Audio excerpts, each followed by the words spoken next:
Palmer of Lead Cat Press. This is my weekly studio update. Well, I don't know if it'll be weekly, but it is a studio update, and it might be weekly, just kind of depending on how things go.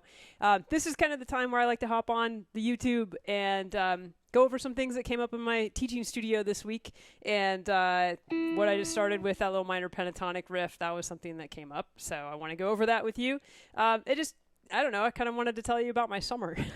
So this summer I was really blessed in that I got to play some outdoor solo jazz guitar gigs.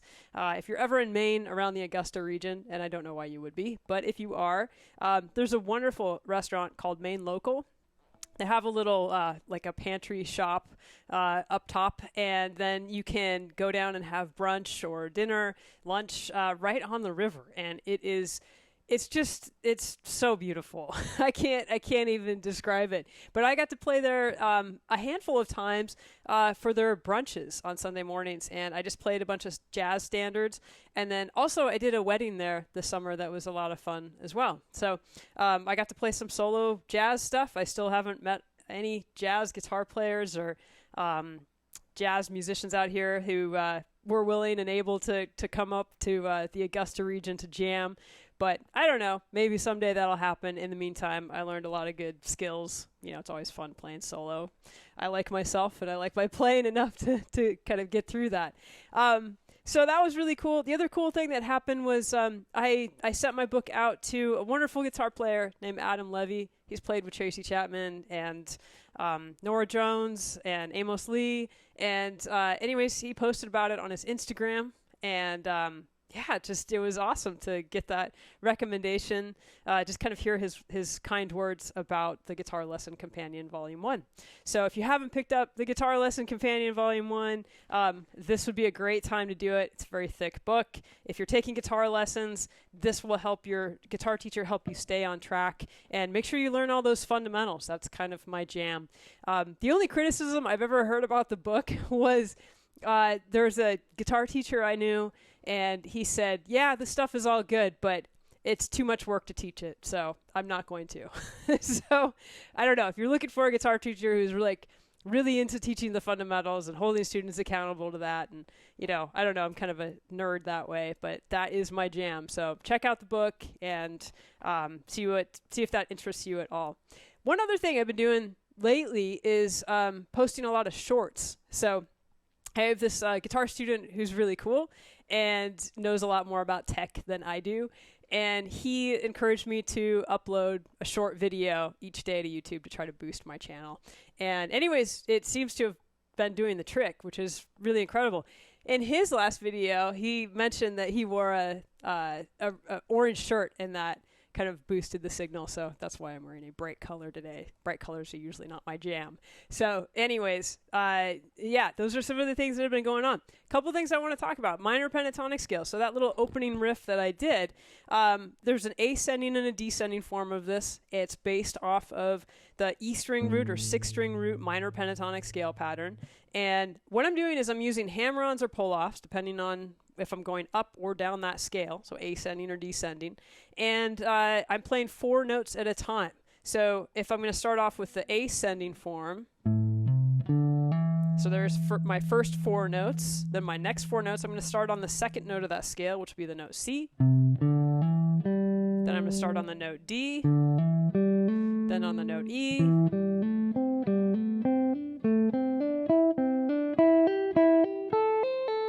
So it's just a nice way to help you really get to know that minor pentatonic scale in terms of how those hammer-ons really function.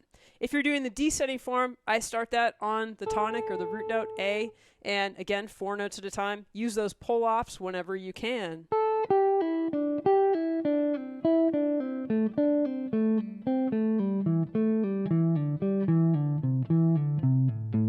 And it's so good. Like, I hear a zillion mistakes and when I'm playing that, but it's just like, I want to get into a meditation with that and just really hone in on my technique and make sure that each one of those notes is picture perfect there.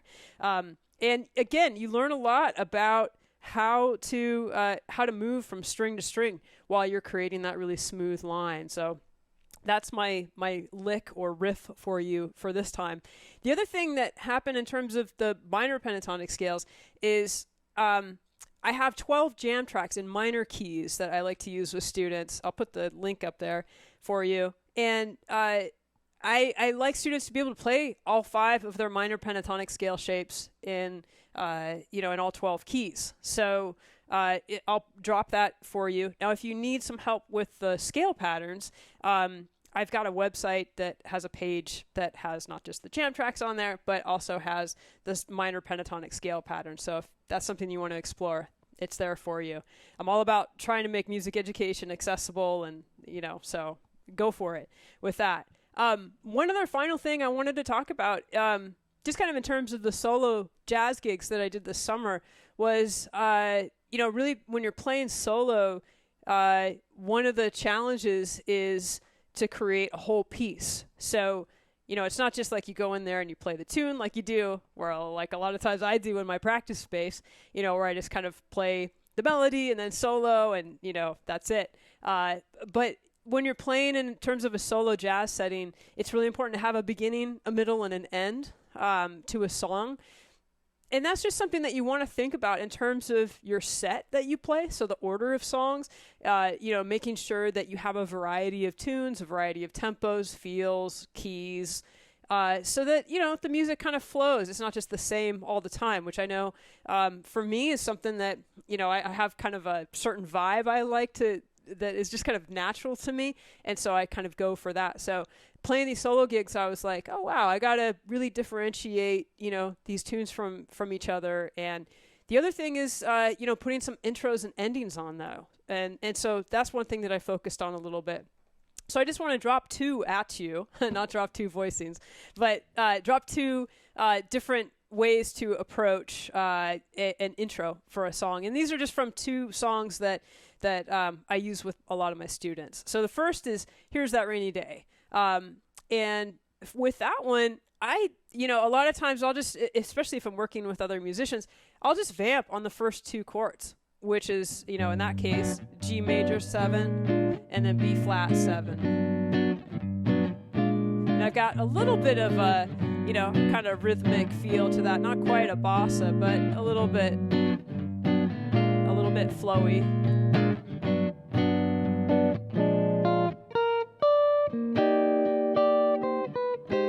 So kind of like that.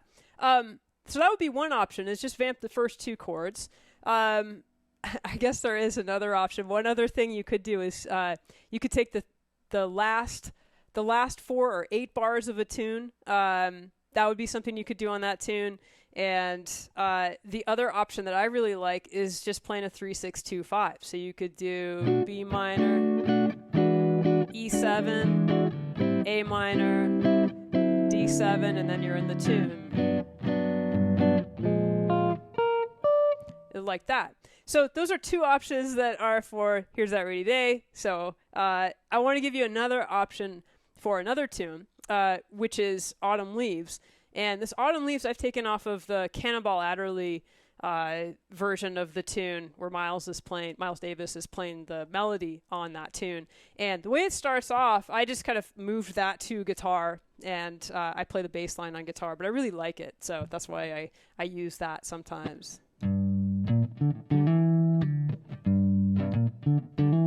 So I've got G, B flat, D, E, D, G. And then you can take it from there. So anyways, I guess there's a total of 3 intro ideas for you. So you got a bonus one there. So first one that I use for Here's That Rainy Day is just vamping the first 2 chords. The second one would be a 3-6-2-5 in the key of G, since that tune starts on a G major 7 chord. And then the other idea was I took from the actual recording from Cannonball Adderley's Autumn Leaves version there, just kind of playing that bass line, because I think that's cool. I like being inventive with those intros and endings, and coming up with stuff that I maybe haven't heard anybody do before. I kind of let my fingers and my imagination just kind of run the show. That is stuff that I plan out beforehand. I may have, a couple ideas that I am thinking about for a tune, and then when I'm in the situation, I'll generally just pull one that I think would work well and kind of do what I need to do. So for this week, you've got that minor pentatonic run, the ascending and descending, work on those hammer-ons and pull-offs. You've got all those jam tracks and the scale patterns for the minor pentatonic scales in all 12 keys. And then just a couple ideas to think about for intros of your tunes, and also just kind of keeping that mindset when you're creating a set for yourself, or if you're playing with other musicians, to kind of, add variety, add a flow to it, kind of like you're telling a story on multiple levels there. So it was great to be here again today. I hope to be here and do this kind of thing each week again, but we'll just kind of see what happens. I know last year I got a little overwhelmed with all the things going on, and then the excitement of playing some gigs and stuff was really took a lot of time. So anyways, I hope you guys are well. Thanks for tuning in, and stay well and keep practicing.